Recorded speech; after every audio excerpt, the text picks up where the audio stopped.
Oracle has an enterprise SaaS suite called Fusion, and they do quarterly updates. And they updated ERP and EPM, and took the advantage to take a few more swipes at SAP and some customer takeouts. Yeah, well, as we know, Oracle's never shy about calling out the competition. Starts at the top. Larry Ellison never misses a chance to claim a victory. It's kind of something that I find to be entertaining. I think the competition, we always talk about here, competition drives innovation. We all have different ways. Some of us are the humble types. Some of us are the more outspoken types. But yeah, so each quarter, and I've really enjoyed this, Steve Miranda, the EVP that runs the Fusion and basically all the apps businesses for Oracle, comes out and kind of talks about what's new. So this week there was a series of meetings, and somewhere in between me packing my house and moving, I was able to attend and listen in. So, as you know, there's Fusion, there's NetSuite, there's Oracle Cloud, there's lots of pieces.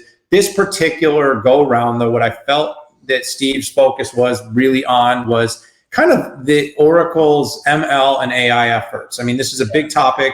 It's happening across the board. There was a series of announcements, a new AI-driven interface called the Oracle Digital Assistant. This can help, basically, when you're working in these tools, there's so much data, so many systems of record, so many screens.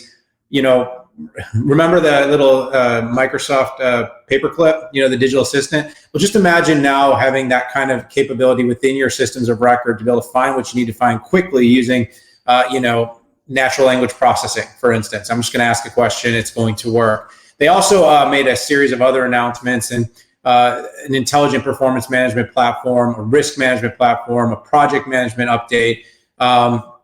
And of course, what Oracle does best, provided a series of customer wins and gave us the access to hear from these customers about what was going on. But, I'm not going to report on the whole thing. Again, 6.5, it's about analysis, not about reporting. But here's the long and the short of what's going on with Oracle. Oracle's migration to a SaaS platform is enabling a faster scale of the business. This is where growth is coming. You can listen to any of their quarterly earnings. 20 to 30+% growth is coming out of their cloud applications business. They're continuing to update it, to add it. They're making more and more ties from back office to front office. You love talking about that, Pat. I swear I said it first, but you've said it better. But we're bringing together the ERP, the CRM, the customer data platforms, the supply chain management tools. They've got all these things, and this layer of AI and ML is going to be a very important step for the company. They're not necessarily being credited with the same level as, say, a Salesforce or a Microsoft or some of the other players for the amount of investment and deployment of AI ML capabilities. But with all this flexibility with SaaS, with Oracle Cloud, with that sort of full vertical integration, barring a productivity collaboration suite, Oracle, they're really moving towards that full stack, and they're moving towards a system that can be quickly updated, that can have overlays of AI and ML capabilities. And by the way, it's just ripe for a acquisition of some type that's going to focus on this area of AI and ML, but they're building it, they're integrating it, they're adding it into their suite across their product platform. And I thought that was the most positive takeaway, was they're not just idling by. This is going to be an important part of their business going forward. Yeah, a lot of this conversation reminded me too about, I was thinking, what the heck is Salesforce going to do, right? Oracle seems to be having a tremendous amount of success out there. And by the way, we'll put the caveat on the SAP stuff.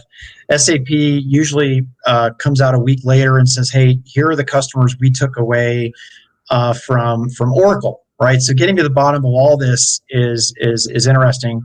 30% growth that we're seeing in many of these applications, I think is proof positive that Oracle is making a dent in this. And the full stack capability, it's funny, I've been in tech over 30 years, and it's almost like an accordion, right? You have aggregation and you have disaggregation, right? Where disaggregation are where best parts, right, that are integrated together is the way to go. And then the industry goes integration, where it's hard to differentiate on the piece parts, and it's a lot more valuable to put those together. Security, or in the same place, right?